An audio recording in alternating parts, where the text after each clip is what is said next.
Tukisalia na riadha ni kwamba Vivian Chebet Kiprotich alitimka ndani ya muda wa dakika 4 na sekunde 12.13 kuibuka mshindi wa mbio za mita 1500 kwa wanawake katika mashindano ya riadha ya KDF yaliyotamatika Ijumaa katika uga wa Ulinzi Complex jijini Nairobi. George Manangoi naye alishamiri katika mbio za mita 1500 kwa wanaume kwa kuandikisha muda wa dakika 13 na sekunde 53.17, naye Laban Kipkorir Chepkwony kutoka kambi ya Nanyuki aking'aa katika mbio za mita 800 ndani ya muda wa dakika 1 na sekunde 48.14.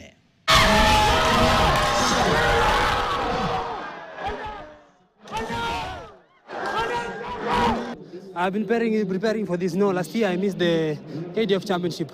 I was away for a national task, World Relays in Bahamas, and I missed it. So this time was all about paying back for the victory. And again, I thank God for the personal best, and I thank God for the comeback.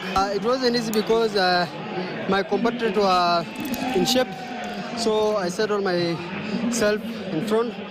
Because when they go to in front, the pace will go high, and maybe something else could have happened. So I controlled the race, and I thank God for the victory. Yeah. Tukicheza sasa soka ni kwamba timu ya taifa ya soka ya Harambee Stars imetua nchini